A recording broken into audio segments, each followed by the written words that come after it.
बिस्मिल्लाहिर्रहमानिर्रहीम student start करने लगे हैं अब अपनी न्यू सिस्ट जो कि डिराइव होंगी रेस्ट ऑफ सीरीज़ या रेमिनेंट्स ऑफ डेंटल लमाइना, जिसमें पहली मोस्ट इंपॉर्टेंट और वेरी वेरी इंपॉर्टेंट एससीक्यू वाली जो सिस्ट आती है ना, इंपॉर्टेंट एससीक्यू में जो सिस्ट आती है इसका तकरीबन हर पेपर में इसका स्नाइडू बन के आता है, तो आती है ओकेसी ओडोंटोजेनिक केराटोसिस्ट। ठीक है, अच्छा अब ये सिस्ट होती क्या है? Cyst derive from remnants of dental lamina या रेस्ट ऑफ सीरीज से विद बायोलॉजिकल बिहेवियर सिमिलर होता है जी इसका बिनाइन न्यूप्लाज्म से। ठीक है, बिनाइन न्यूप्लाज्म से सिमिलर इसका बिहेवियर होता है। ठीक है, डिस्टिंक्टिव लाइनिंग होती है 6 to 10 सेल्स की, 6 to 10 सेल थिकनेस की इसकी लाइनिंग होती है। इसकी हिस्टोपैथ में अगर आप देखेंगे, ठीक है, अगर इससे पहले हमने डेंटिजेस पढ़ी थी तो वो थी 2 to 10 लेयर्स की, ये है 6 to 10 सेल्स की। ठीक है, और एग्जिबिट करेगी basal cell layer of palisaded cell and surface of corrugated parakeratin. ठीक है, ये आ गया इसका। अच्छा, इसमें जो एडिशनल बातें जो नेवल उनसे हमने ली हुई हैं, तो उसमें ये जो सिस्ट होती है ना, बेसिकली नॉन इन्फ्लेमेटरी सिस्ट होती है। ठीक है, नॉन इन्फ्लेमेटरी सिस्ट होती है और ये होती है basically increase expression of BCL2 और MMP पीस जीन्स की म्यूटेशन की वजह से होती है। इंक्रीज एक्सप्रेशन होता है जी इसमें BCL2 और MMP पीस की वजह से, और म्यूटेशन होती है जी इसमें PTCH की। PTCH होता है बेसिकली, PTCH होता है आपका ट्यूमर सप्रेसर जीन होता है। ठीक है, इसकी म्यूटेशन हमें नज़र आती है। ठीक है, अब ओकेसी ये बेसिकली ड्राइव होती है डेंटल लमाइना से। ठीक है, ओकेसी डेवलप होती है any side of the jaw with approximately 2/3 होती है जी, 2/3 होगी जी ओकेसी आपके मैंडिबल में। ठीक है, मैंडिबल में मोस्ट कॉमन होती है और हर जगह पे हो सकती है। ठीक है, और पोस्टीरियर बॉडी और रेमस पे। ठीक है, और ओकेशनली अगर हम बात करें, ठीक है, ओकेसी की डेवलप करती है crown of unerupted tooth, crown of unerupted tooth. इससे पहले भी हमने एक टूथ सिस्ट पढ़ी थी जो कि अनइरप्टेड टूथ पे जो है होती थी, वो थी आपकी डेंटिजियस सिस्ट। अब इसका अगर डिफरेंशियल डायग्नोज बनाएं, डिफरेंशियल डायग्नोज, तो एक आ गई डेंटिजियस सिस्ट। ठीक है, इसके डिफरेंशियल डायग्नोज में। ठीक है, अच्छा उसके बाद इसका बिनाइन न्यूप्लाज्म ये शो करता है, तो इसमें अगर आगे हम ट्यूमर पढ़ेंगे तो उसमें अमीलोब्लास्टोमा के साथ भी इसका एक डिफरेंशियल डायग्नोज बन सकता है। ठीक है, उसके अलावा ये ओडोंटोजेनिक मिक्सोमा के साथ भी ये बन सकता है इसका डिफरेंशियल डायग्नोज। ठीक है, आगे जब हम ट्यूमर पढ़ेंगे उसमें सारा आपको ये समझ आ जाएगा। और ये अगर, अच्छा हमने अभी कहा कि ये टूथ के किसी भी रीजन में हो सकती है, अगर ये एंटीरियर में होगी तो ये AOT एडिनोमाटोइड ओडोंटोजेनिक ट्यूमर के साथ भी इसका डिफरेंशियल डायग्नोज बन सकता है। ठीक है, और ये कुछ आ गए जी इसके डिफरेंशियल डायग्नोज। ठीक है, अच्छा उसके बाद हमें पता चल गया, ये आ गया। ठीक है, उसके बाद वो कहता है जी ओकेसी प्रेजेंट होती है एज अ सिंगल लेयन, और सिंगल लेयन पे बेसिकली ये सिंगल लेयन पे क्या बनाती है, मल्टीपल सिस्ट बनाती है। ठीक है, सिंगल लेयन पे मल्टीपल सिस्ट बनाएगी और सम टाइम ऑक्युपाई करेगी all 4 quadrant of the tooth. ठीक है, अगर ये हमारे पास है ना दांत आ गए और इस तरह हम 4 क्वाड्रेंट बनाते हैं, 1 2 3 4, तो ये चारों को भी इन्वॉल्व कर सकती है। ठीक है, अच्छा उसके बाद वो कहता है ओकेसी रिमार्केबल ग्रोथ होती है ग्रेटर देन अदर, इसकी ग्रोथ अदर ओडोंटोजेनिक सिस्ट से बहुत ज़्यादा होती है। ठीक है, और इसका रिकरेंस अगर रेट देखें ना तो 25 से 60% इसका रिकरेंस रेट है, जो कि बहुत ज़्यादा हाई है। ठीक है, और मेजोरिटी जो होगी इंट्राओशियस लेयन होगी और रेयर ओकेयन होगा जो कि एक्स्ट्राओशियस बनाए, या जिसको हम पेरिफेरल ओकेसी कहते हैं। ठीक है, इंट्राओशियस होगी सेंट्रल, और अच्छा वो कहते हैं मोस्टली इंट्राओशियस होती है इनसाइड द बोन। ठीक है, मोस्टली, जिसको हम सेंट्रल ओकेसी भी कहते हैं, और बड़ी रेयर होगी जी आपकी एक्स्ट्राओशियस आउटसाइड ऑफ द बोन जो कि होगी पेरिफेरल ओकेसी। ठीक है, ये आ गई जी हमारी चंद एक ओकेसी से रिलेटेड बातें आ गई। उसके बाद इसके क्लिनिकल फीचर्स देखते हैं। क्लिनिकल में हमें क्या नजर आएगा, ओकेसी वो कहता है वाइड रेंज होती है 1 to 8 डिके, मतलब 10 से 80 साल तक कभी भी हो सकती है, और पीक इंसिडेंस होता है जिसका 3rd डिकेड में पीक इंसिडेंट होगा आपका 3rd डे में। मल्टीपल अगर ओकेसी बन रही है ना, तो ये फीचर होता है basically naevoid basal cell carcinoma syndrome. ठीक है, naevoid basal cell carcinoma syndrome का फीचर होता है जब मल्टीपल ओकेसी बनेंगी, जिसको हम गोल्ड सिंड्रोम भी कहते हैं। ठीक है, यह आ गया।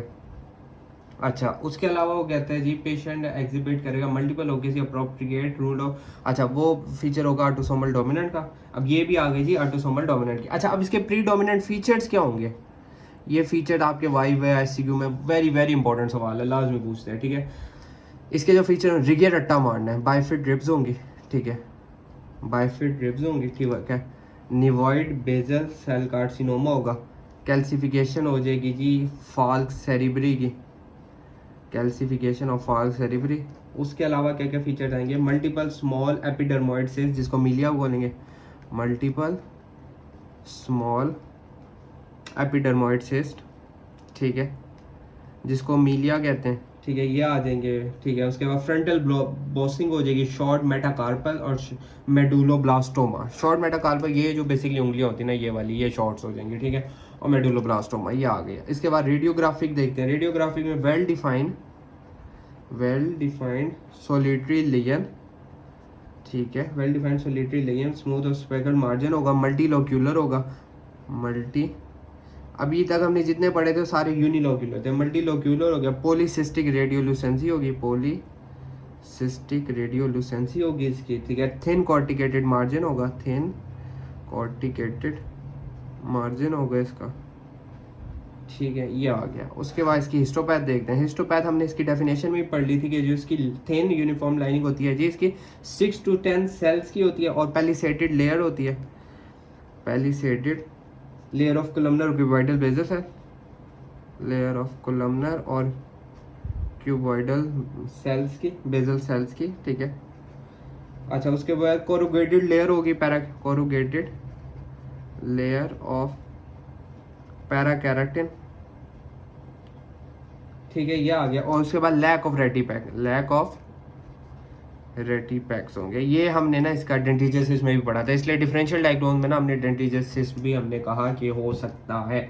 अच्छा, उसके बाद ऐसे करने की जरूरत नहीं है, ये मोस्ट इंपॉर्टेंट बातें आ गई। और उसके बाद अगर हम इसके ट्रीटमेंट पे आए ना, तो वो क्या होता है जी, सर्जिकल ई न्यूक्लिएशन होती है, ठीक है, सर्जिकल ई न्यूक्लिएशन, ये इसका ट्रीटमेंट आ गया, ठीक है। उसके अलावा अगर हम मार्सुलाइजेशन मैंने पहले बता दिया था क्या होता है, ठीक है। उसके बाद इसके कुछ एक फीचर्स आ गए, ठीक है। और उसके बाद ये जो बॉक्स बना हुआ है ना आपका, बॉक्स 2.2, वेरी वेरी इंपॉर्टेंट, आपका वाइवा और SCQ दोनों में पूछ सकता है, ठीक है। ये आ गई जी आपकी